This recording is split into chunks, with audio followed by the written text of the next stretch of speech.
Donc ici, en ayant le calque du dessus activé, on va aller mettre un calque de texte. Donc, vous prenez l'outil texte. Alors, qu'est-ce qui se cache derrière l'outil texte? Le texte vertical, des textes sélection qu'on n'utilise pas souvent. Bon, ça, il faut absolument éviter le texte vertical. On va prendre l'outil texte horizontal. Vous cliquez et vous tapez un mot. Donc, ce que vous voulez, peu importe. Voilà. Donc, avec l'outil transformation manuelle... Ah oui, évidemment, si je suis avec l'outil texte et que je fais le raccourci CTRL-T, Command-T, ça amène la palette de caractères, c'est malin. Donc, je vais quitter l'outil texte et faire le raccourci Command-T ou CTRL-T sur le PC. Voilà, avec la touche Alt, comme ça, il reste au même endroit et je l'agrandis par la poignée. Voilà. Donc, l'idée, c'est d'avoir quand même le texte un peu grand comme ça. Alors, à mon avis, on l'avait vu, mais je vous le rappelle, il vaut mieux enclencher systématiquement l'approche automatique dans le menu fenêtre caractère. Pendant que votre calque texte, bien sûr, est activé, vous allez mettre optique, c'est déjà le cas chez moi. À la place de métrique, ça donne ça. Optique, ça va approcher les caractères les uns par rapport aux autres pour améliorer l'aspect général du mot. Voilà, donc ça, quel que soit le logiciel Adobe dans lequel vous êtes, quand vous faites du texte, mettez-vous en optique. On en avait parlé de ça avant ou pas? Non? Ok, vous pouvez aller tester le petit jeu sérieux alors. D'abord, il faut que je vous montre qu'est-ce qui peut arriver quand on ne gère pas bien les approches de paires, P-A-I-R-E, entre chaque paire de caractères, le A et le M et le A, le A et le Z, tout ça. Quand c'est mal géré, il y a des désastres. Je vous montre. Si je tape ici « Kerning Disasters », donc c'est les désastres de l'approche de paires, et que je vais dans la partie images, vous avez plein d'exemples. Je vous ai jamais montré ça? Regardez, c'est trop drôle. Il y a Clint, son nom est transformé en Cunt. Si vous parlez anglais, c'est encore plus drôle. Vous avez plein d'exemples. Tiens, ici, il n'y en a pas trop qui sortent. Je vais plutôt aller dans Google demander ça, parce que là, dans Bing... J'ai mal écrit quoi? Ah, voilà, ça marche peut-être mieux comme ça, mais malgré tout, par rapport à Google, il y a moins de résultats. Voilà. Donc ça, c'est drôle aussi, les click lovers. Click lovers. Voilà. Ah oui, le Megaflix. Le Megaflix ici. Il faut y penser, quoi. C'est des exemples réels de la vraie vie, quoi. Non, ça c'est pas fait exprès. C'est vraiment dans la vraie vie, ils ont fait des... Ah ouais, ça c'est vrai. Voilà. Écoutez, il faut y penser, quoi. Il y a aussi le choix de la police de caractère qui parfois facilite ça. Hein. Ouais. Donc les Kerning Disasters, je vous laisserai... Ça me fait trop rire, franchement, c'est tellement nul. C'est toujours les mêmes mots en plus qui reviennent. Voilà, bon, ok. J'imagine quelqu'un qui prend ça à la lettre, la consigne. Ok, donc quelque chose que vous pourriez faire, c'est dans un moteur de recherche, et moi je vais aller dans un autre moteur de recherche parce que je sais que dans mon Firefox ça marche pas, mais dans votre Firefox ça pourrait marcher si vous êtes dans Firefox ou un autre navigateur. Voilà, si on tape ça, Kerning Game, vous tombez sur le jeu ici. Est-ce que quelqu'un connaît ce jeu? Non. C'est un jeu sérieux, donc il y en a plein qui existent pour la typographie. En voilà, qui est très connu et pas mal. Le but est de positionner à la main les caractères de manière à bien gérer les espacements entre les caractères, de manière à ce que le mot fasse bloc sans trou. Donc, c'est pas évident. Et puis, une fois que vous avez bien positionné, en principe, vous allez démarrer certainement avec des mots plus courts, parce que là, c'est quand même long. On clique sur Done et on regarde quel est son pourcentage de réussite et on passe au suivant. Voilà. Voilà. Donc, le but est d'arriver à positionner. Allez-y, testez.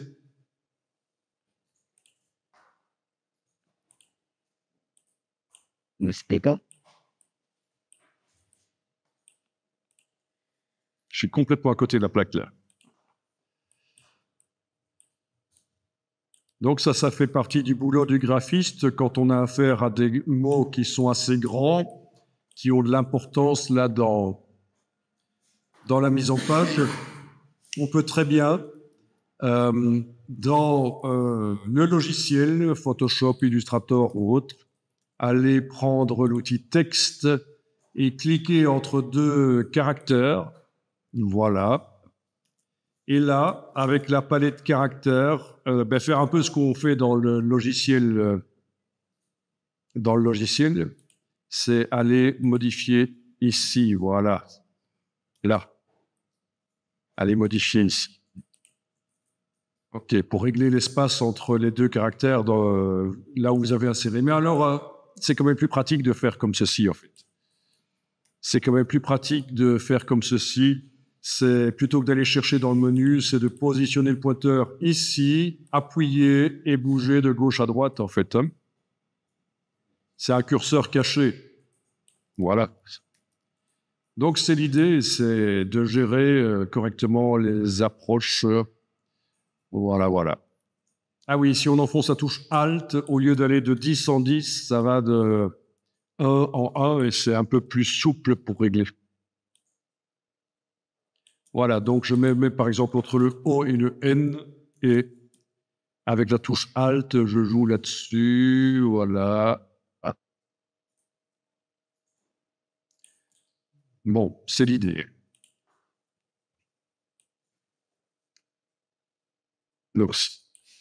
Voilà, si vous avez l'œil, c'est bien. Ça aide. Évitez les cleaning disasters.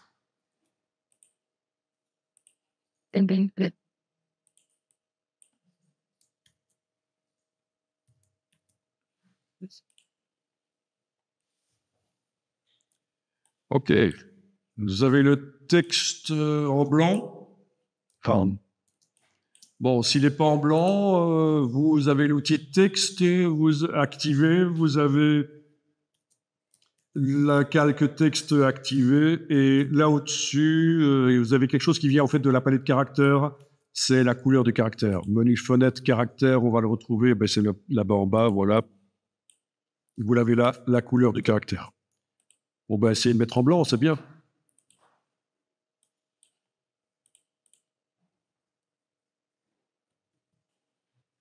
Alors, par rapport à l'autre outil qui permet d'écrire en vertical, vous oubliez ce genre de choses. C'est assez has-been d'écrire comme ça.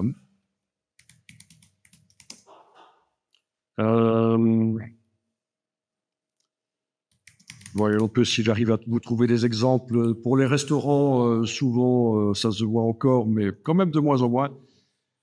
Comment je vais vous trouver ça On va voir. Oui, ça va être difficile ici de me trouver ça. Des bannières verticales, il y en a là? Non, justement, là, ils ont tourné pour éviter. À droite. À droite. Ah, mais voilà, bel exemple. Oui. Ça, c'est normalement, on évite ce genre de choses. On évite. C'est déconseillé de nos jours. Voilà. Vous voyez, il le tourne pour éviter de mettre les caractères les uns au-dessus des autres parce que c'est pas lisible sinon. Ouais, voilà, écoutez, c'est super. Voilà. En tout cas, dans un poster, évitez absolument ça. Là, ça peut se justifier éventuellement parce qu'il n'y a pas beaucoup de place, on ne peut pas déborder sur le dessus de la rue. OK, on comprend, mais Dans un poster, on va plutôt éviter ça. Mais il y a des contre-exemples. Il y a des contre-exemples où pour une raison ou pour une autre, on va malgré tout faire du texte vertical. Avant, on appelait ça le texte à la chinoise, parce que voilà, les Chinois écrivent en mettant les idéogrammes les uns au-dessus des autres, mais on est dans le politiquement correct, hein, qui l'eût cru. Ça a commencé aux États-Unis et c'est arrivé ici. Et voilà. Donc, comme si c'était insultant de parler de texte à la chinoise, quoi. Mais bon. Donc, texte vertical. Vous voyez l'affiche du Festival de Cannes, toute la com avec le texte comme ça. Ce qui serait intéressant de savoir, c'est pourquoi ce 76e festival, c'est écrit comme ça. Je sais pas.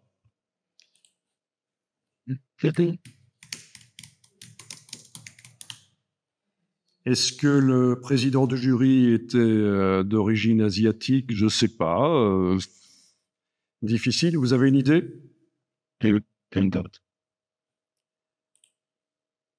Donc voilà, l'affiche officielle, voilà. Donc encore des variantes de mise en page. Donc c'est vraiment l'exception qui confirme la règle, en fait. Oui.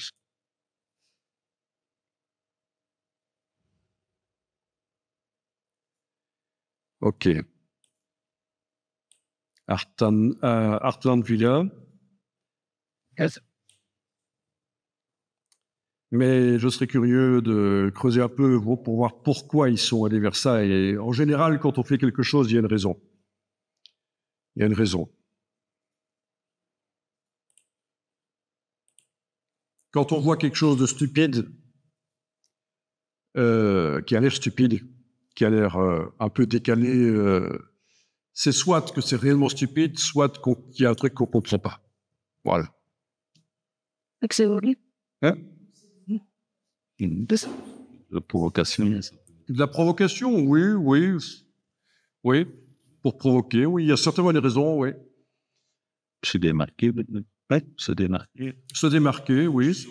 Là, j'ai été bien parce que c'était tout comme ça. C'était le seul qui... Oui, mais oui.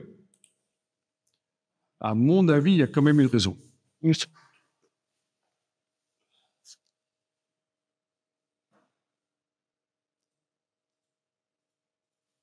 Ok. Donc, voilà. Alors, si on veut faire un effet de découpe sur le texte, ça peut être intéressant. On va peut-être dupliquer le calque de texte en prenant le calque et en l'amenant sur le signe plus. C'est une des solutions, il y a toujours plein de solutions. Et alors, le calque ici, je vais le renommer backup, en fait, et je vais enlever l'œil en face. C'est mon original, voilà. Même si j'enregistre régulièrement sous un nom différent les fichiers, je sais que dans la version d'avant, le calque s'y trouve. Mais donc, voilà, je vais travailler sur la copie, parce qu'on va faire différents tests. Donc, un effet de découpe, comme si l'affiche était découpée avec le texte. Donc ça peut être intéressant. Donc, on va mettre des effets spéciaux. Donc, les effets spéciaux, on peut aller les chercher. Donc, je vous rappelle, je travaille sur le calque du dessus, la copie. Le backup en dessous n'est pas affiché, c'est important. Et donc, ici, vous allez sur le petit FX. Et vous pouvez aller chercher, par exemple, ombre interne. Et voilà, vous avez un effet de découpe. Avec l'angle de la lumière, l'opacité de l'ombre, la distance de l'ombre, la taille, c'est-à-dire le flou de l'ombre. Voilà, à vous de voir.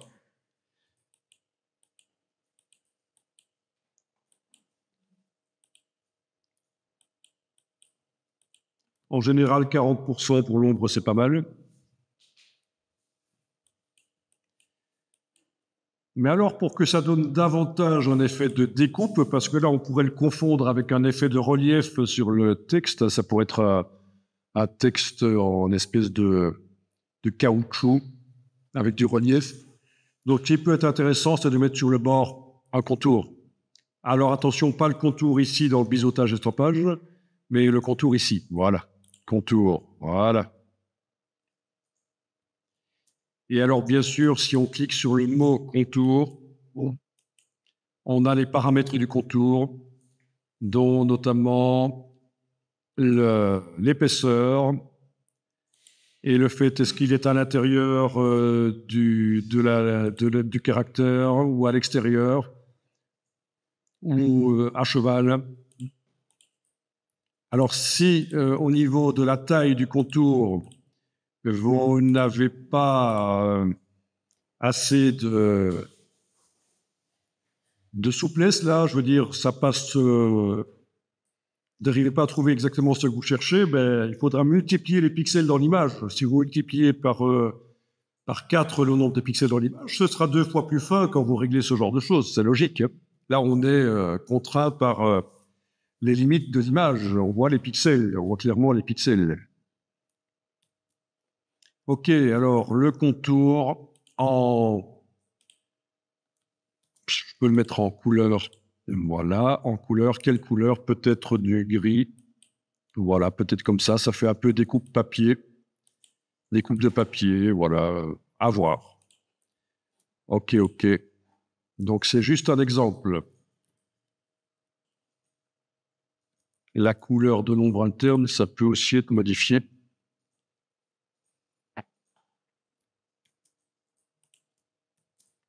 Ah, elle était brune. Voilà. Peut-être qu'en gris, ce sera mieux. J'ai récupéré des choses que j'avais faites avant, visiblement. Au niveau des couleurs. Bien, que dire? Voilà. Ça, c'est une première chose. Bon, bah écoutez, je vais le renommer ici découpe. Je vais enlever l'œil et je vais redupliquer le backup. On va tester autre chose. Donc, j'amène à nouveau le calque backup sur le Sync Plus dans le bas de la palette des calques.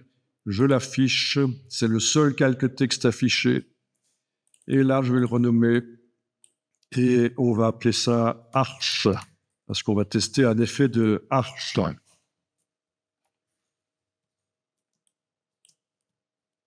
D'accord, on travaille sur une copie du backup que j'ai renommé Arch.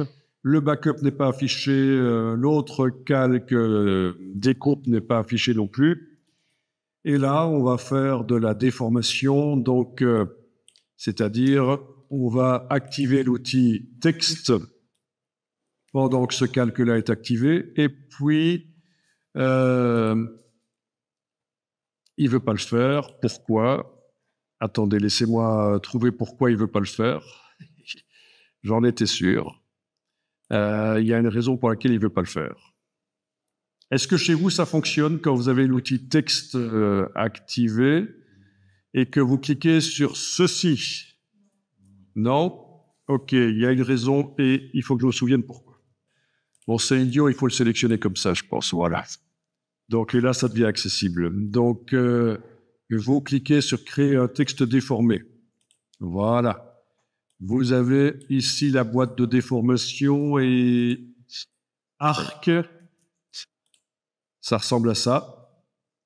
C'est pas très élégant, mais ça fait un peu cirque, ça peut être sympa. Par contre, vous avez arche. Là, c'est plus souvent utilisé, arche. C'est toujours un arc de cercle, mais les caractères sont droits. Vous pouvez cliquer sur OK. Voilà. Et le calque, son icône a changé pour vous indiquer qu'il y a une déformation sur ce texte. Et quand vous activez ce calque, vous avez, quand vous sélectionnez, vous avez la possibilité de revenir dans la déformation modifiée. Voilà. OK. Là, je vais le déplacer avec l'outil de déplacement.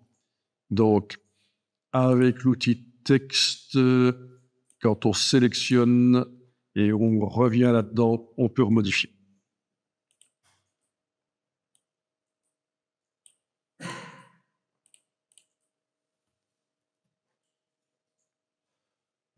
Bon. Et là, si vous prenez l'outil de déplacement et avec la touche Alt, vous déplacez, ben vous avez une seconde ligne pour un second calque de texte qui peut être placé vraiment comme on veut, agrandi ou rétréci avec l'outil de transformation manuelle et la touche Alt, voilà. Je valide avec le petit V. Modifier le texte avec l'outil texte. Ah oui, aussi en double-cliquant sur l'icône ici, on peut sélectionner tous les caractères et on tape. Voilà.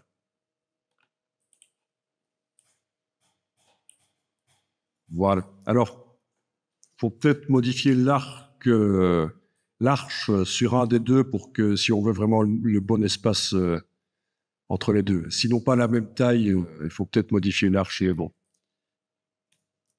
Voilà. OK.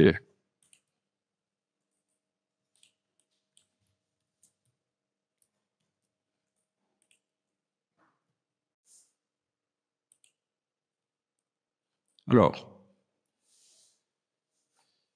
avec l'outil de déplacement, si on enclenche ceci, sélection automatique calque, quand on clique sur un élément ou l'autre, le calque s'active tout seul dans la palette des calques. Ça peut aider quand on a plein de calques similaires. Donc c'est l'outil de déplacement et ceci enclenché que je vous avais dit de ne pas enclencher tout à l'heure, mais parfois ça peut servir. Donc par exemple ici, je clique sur le mot le plus grand là, et le calque s'est activé, et je vais pouvoir aller tester des styles graphiques qui font partie de Illustrator. Alors ça va être lourd, ça va être peut-être pas approprié, mais c'est l'occasion de tester ça. Menu fenêtre, style. Donc on est bien d'accord, actuellement, à part l'effet de arche, sur ce calque-là, il n'y a pas d'effets spéciaux de FX. Alors que là, au-dessus, sur la découpe, on en avait. Mais là, il n'y en a pas du tout. Mais on va aller en mettre avec les styles prédéterminés, là. Donc, voilà. Ça avait obtenu un truc Zarbi, marrant. Ah,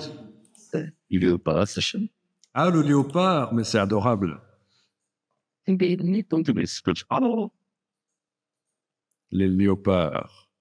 Ok, il n'y en a pas énormément ici, hein, des styles graphiques, mais sur le web, il y en a des dizaines de milliers.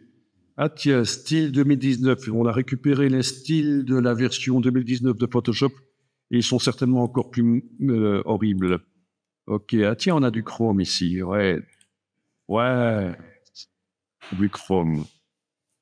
Ok, je vais prendre le style léopard, par exemple, voilà. Parlons-en du léopard. Donc, le style léopard est créé, vous voyez, par énormément d'effets spéciaux qui se combinent. Essayez de garder l'autre texte blanc parce qu'on va venir travailler sur lui. Ok, quelque chose qui est intéressant à faire quand vous appliquez un style graphique comme ça, c'est d'aller dans le menu calque, style de calque, mise à l'échelle des effets. Menu calque en haut de l'écran, style de calque, mise à l'échelle des effets. Et là, vous allez pouvoir, avec le curseur, déterminer la dimension de l'effet. Des effets, enfin tous les effets là qui sont là, c'est tous d'un coup qu'on modifie. Style. Peut-être. Et donc, il y a peut-être un moment où ça donne mieux qu'un autre, quoi, voilà. OK.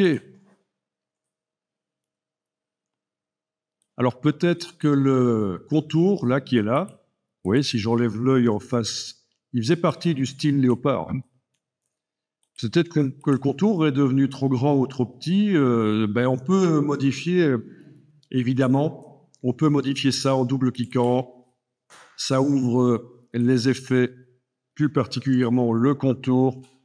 Et on peut aller modifier l'épaisseur, le faire plus grand, plus petit, changer sa couleur. Ah tiens, il a de la transparence. Ah oui, l'opacité. Il a de la transparence, voilà. Aller choisir un dégradé ou quelque chose, voilà, tout est possible. Waouh, ça fait tout de suite film de série Z, c'est le cas de le dire. Vous voyez ce que je veux dire, hein? Donc, vous pouvez tout modifier et même le réintégrer dans la palette style graphique en cliquant sur le signe plus pendant que le calque est activé. On clique sur le signe plus. OK, on va l'appeler Léopard Contour. Contour quoi? C'est quoi cette couleur? C'est turquoise ou quoi? Léopard. Voilà. Ah mince. Ah.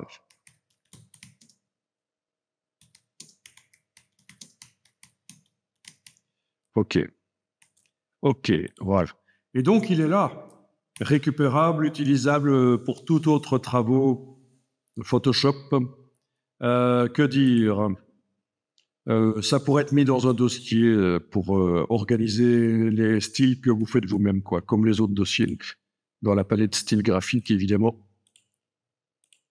Enfin, vous avez vu le principe du style et de sa modification.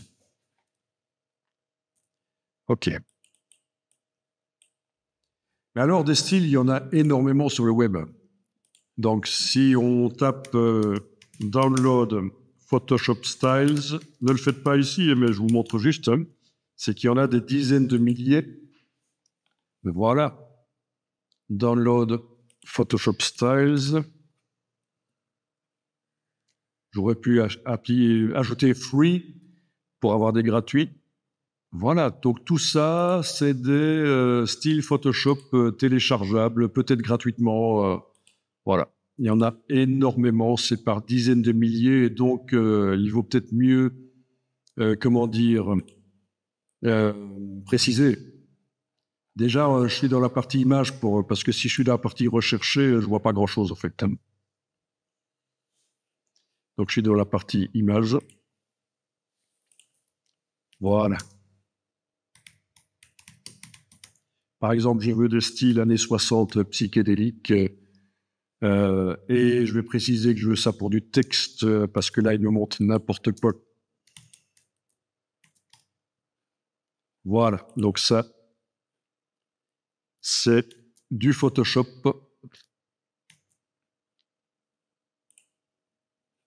Voilà. Vous voyez qu'il y en a plein, quoi. Hein.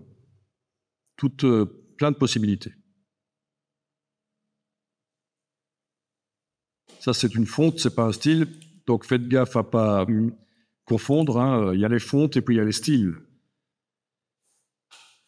Donc, les styles, c'est vraiment sur n'importe quel texte appliqué à un effet avec, par exemple, cet effet de duplication multiple. Ça fait très années 60. OK. Donc, intéressant de ce point de vue-là. Bien.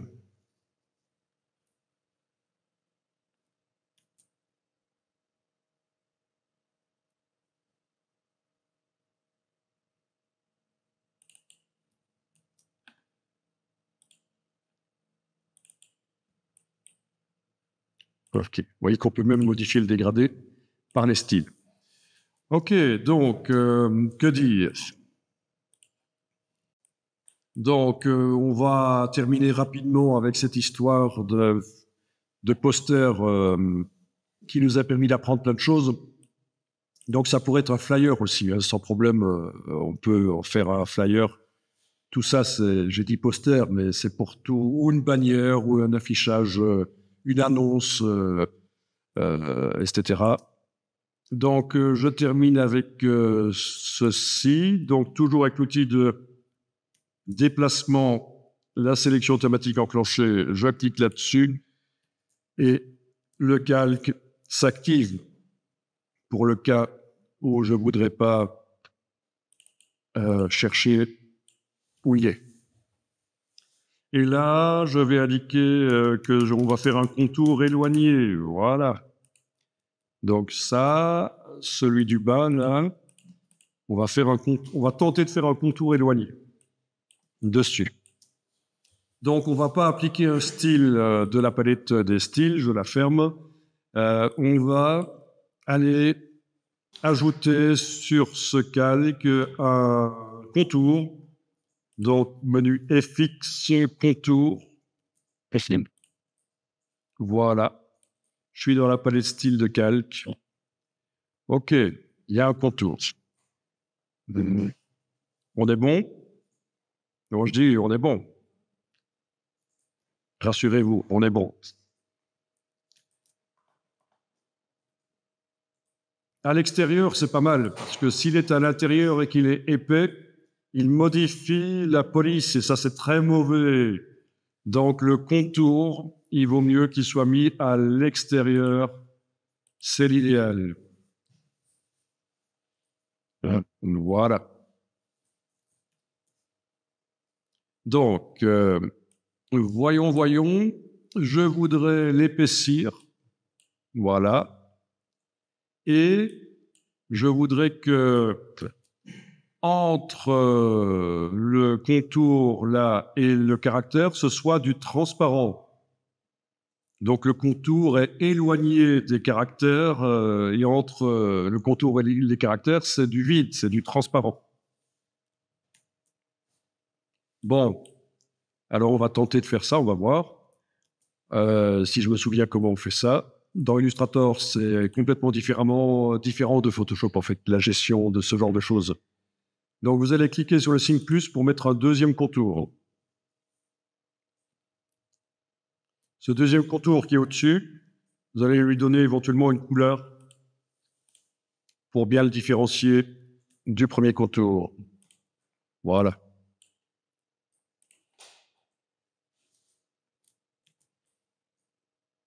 Donc, il recouvre complètement le premier contour. OK. Nous tentons un peu de le faire plus petit au niveau de la taille. Voilà. D'accord? Ça marche?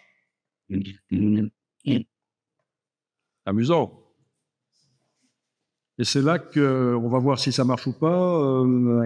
Si on modifie son opacité, tiens, qu'est-ce qui va se passer?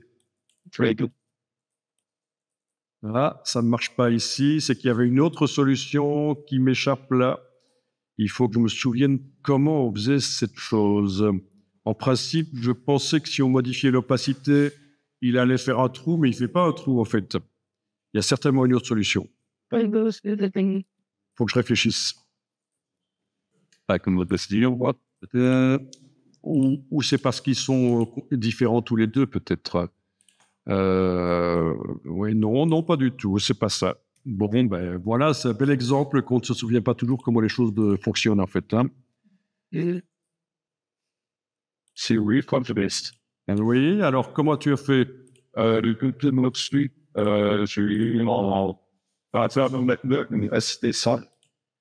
Opacité 100, oui. Et non, parce que et c'est dans le soutien, voilà, c'est mon art. Et je l'ai réussi à bien passer. Et du coup, j'ai encore tout droit, rien et Internet. Donc tu l'as mis en noir, mais si tu veux garder la couleur là. Et ça va. Ok, je vais dire voir. Voilà, c'est ça. Vous avez décoché pour celui du dessus, vous avez décoché sur impression et ça marche. Trop fort, c'est ça, hein? Oui. Donc voilà, c'est bêtement ça. Voilà, très intéressant.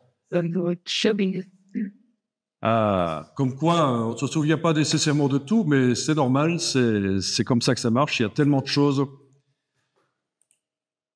Et donc, comme je le disais, c'est parfois ridicule. Je vais parfois chercher sur le web pour me souvenir, pour voir comment on fait quelque chose.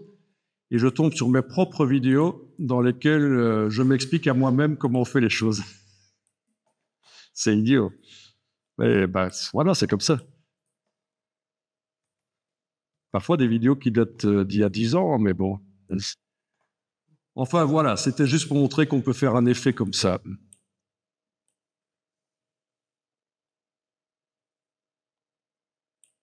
OK. Je mets le plus loin.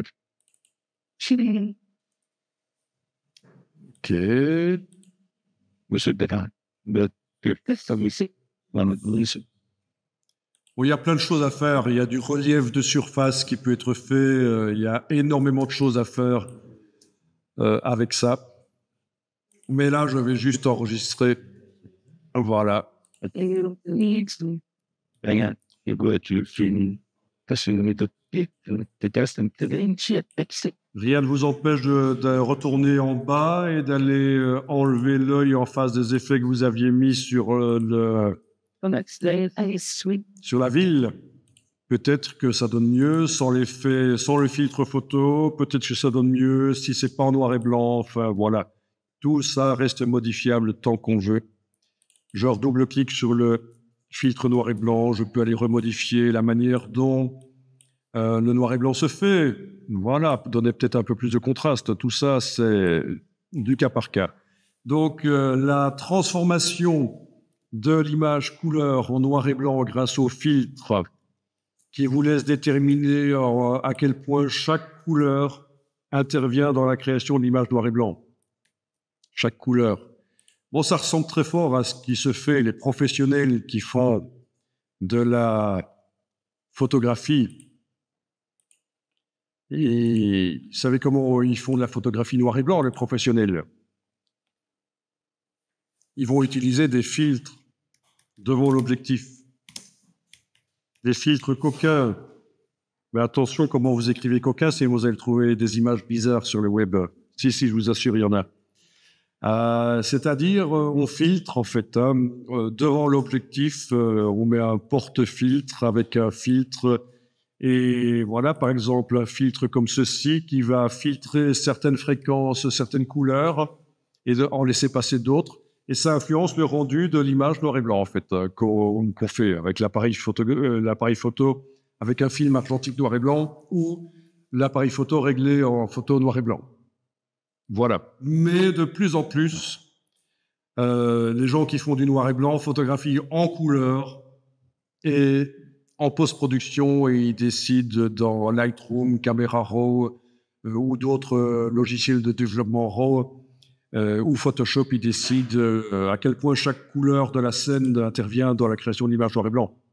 Voilà. Mais anciennement, c'est comme ça que ça se faisait, des belles photos noir et blanc avec une ambiance particulière par des filtres qu'on met devant pour influencer le rendu. Voilà, voilà.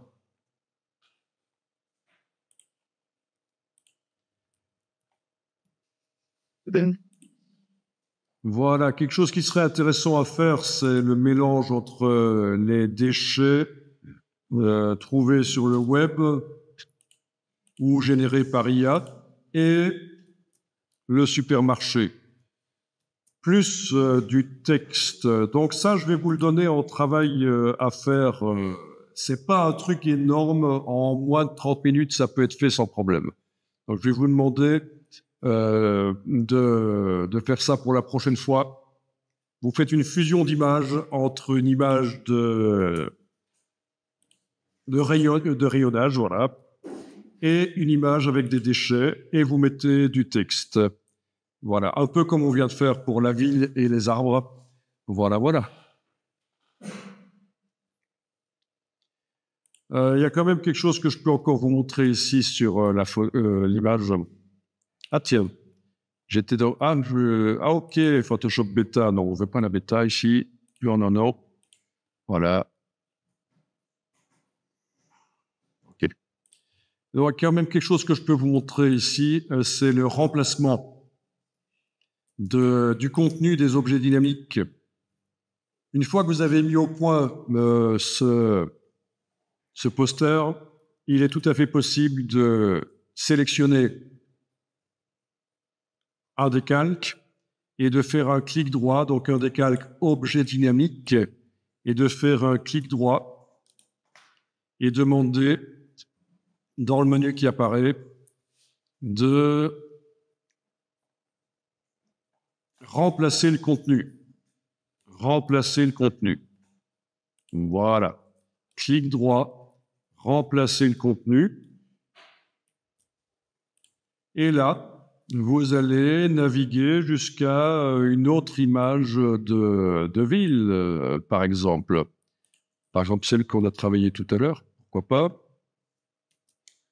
Importer. Et voilà, c'est l'autre image de ville.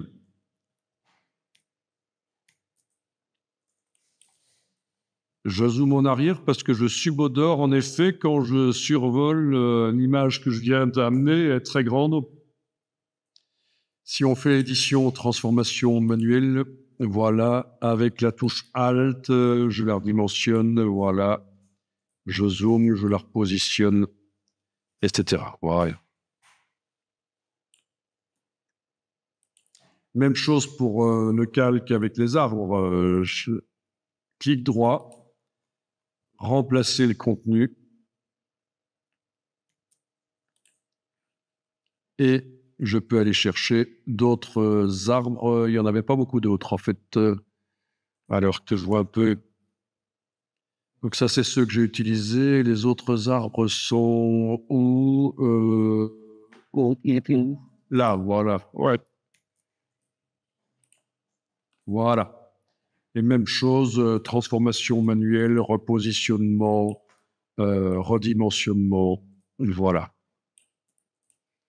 Vous voyez comment vous faites. Voilà. OK. Est-ce que en noir et blanc, c'est mieux? Voilà. Si j'enlève le calque noir et blanc, c'est peut-être pas plus mal en regardant les photos. Si je fais Alt entre la courbe de transfert de dégradé et le calque là, je vais casser le fait qu'il ne s'applique que sur le calque des arbres. Et ça peut peut-être être intéressant. Voilà, donc c'est à voir. À vous de voir. Voilà. Au niveau de la cohérence graphique, c'est pas plus mal. OK? Et alors aussi, quand vous avez un dégradé, une courbe de transfert de dégradé qui s'applique, si vous mettez par-dessus le calque un calque de réglage de type courbe, donc la demi-lune courbe, et éventuellement, c'est pas nécessaire ici parce qu'il est tout en bas de l'empilement, mais éventuellement, le calque de réglage courbe, avec la touche Alt, on peut faire en sorte qu'il n'agisse que sur le calque.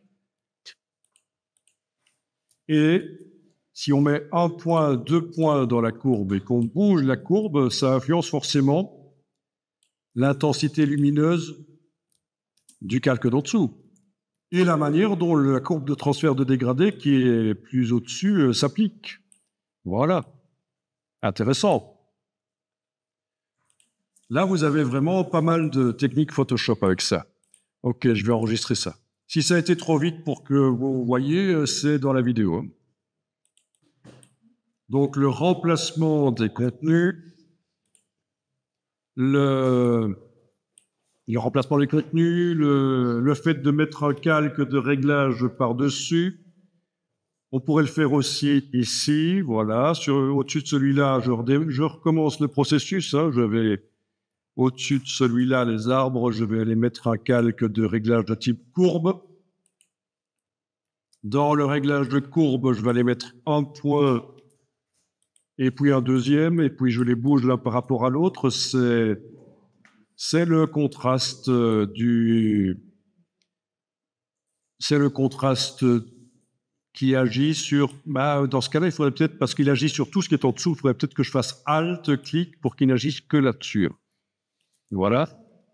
Voilà. OK, là, ça va mieux. OK, donc ça, c'est sympa.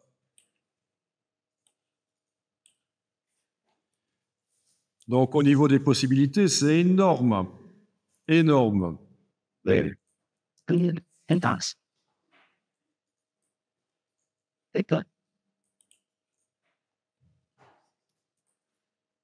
Voilà. Une petite lueur externe sur le texte en mode normal, assez grand. Voilà. On fait des tests pour voir un peu.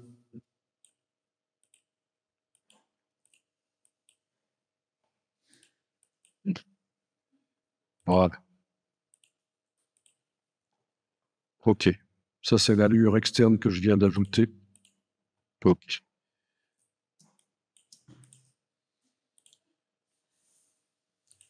Bien, on va passer à complètement autre chose. On va pouvoir fermer ça. Donc, ces dernières choses que je viens de faire, je suis allé vite parce que c'est des choses que vous allez pouvoir regarder dans la vidéo. Et donc, ce que je vous demande de faire pour la prochaine fois, mais vraiment, n'y passez pas énormément de temps, parce que le but, c'est de faire quelque chose de rapide, justement.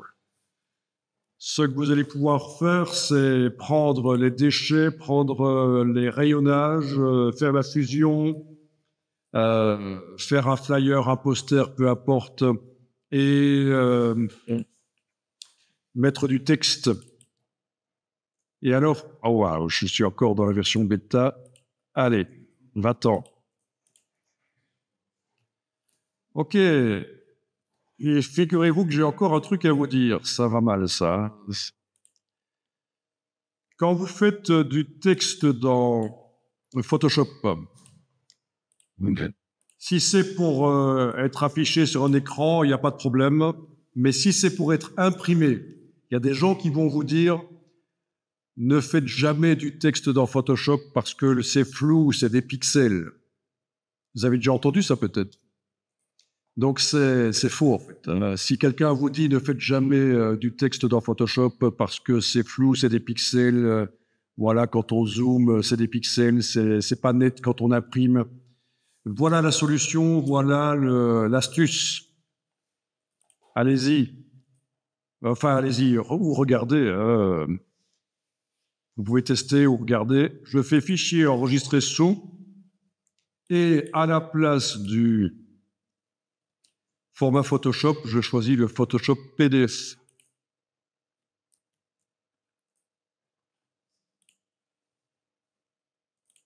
OK. Dans la boîte d'enregistrement du PDF, j'ai la possibilité d'inclure le fichier Photoshop. Donc, c'est ce qu'on appelle de l'encapsulage.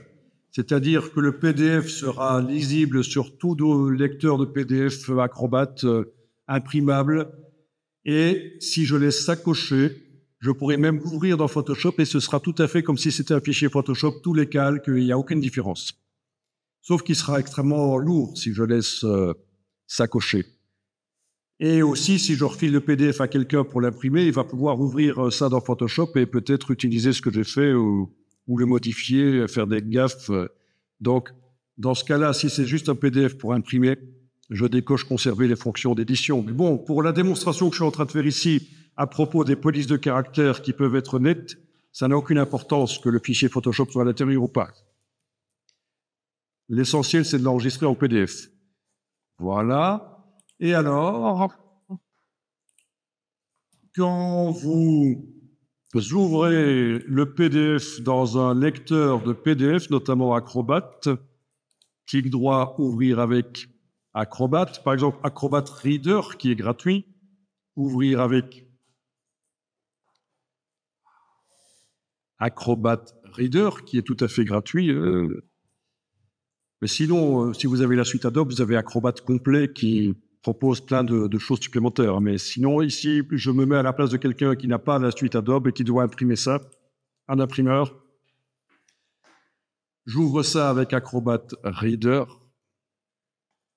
Voilà. Et alors, quand on zoome, on va remarquer... Ah, OK. Alors ici, ils ont tout changé dernièrement. Donc pour zoomer, je ne sais même pas zoomer. Au fait, OK, donc ça, c'est la recherche. Le zoom... Ah oui, Alt roulette marche. OK. Donc, quand on zoome, on voit que, OK, c'est des pixels, sauf que le texte, même si le texte a eu des effets spéciaux, il est vectoriel. Donc, il est super net. Donc, mortalité de l'histoire, si vous devez votre fichier Photoshop l'imprimer et enregistrez-le en Photoshop PDF, comme ça, le texte reste super net. Donc, pourquoi les gens disent que il ne faut pas faire du texte dans Photoshop parce que c'est flou? Ben, ça peut être parce qu'ils ne connaissent pas l'astuce d'enregistrer en Photoshop PDF. Et ça peut être parce que, voilà, ils n'ont pas remis à jour leurs connaissances, voilà, tout simplement. Parce que c'était vrai à un certain moment. La possibilité d'enregistrer en Photoshop PDF avec le vectoriel qui reste vectoriel dans le fichier, c'est récent en fait. Hein. Ça date d'il y a une dizaine d'années et Photoshop date d'il y a 25 ans. Donc, si les gens n'ont pas remis à jour leurs connaissances, ce qu'ils disent là, c'était vrai à un certain moment. Il faut pas faire de texte dans Photoshop parce que ça devient flou quand on imprime.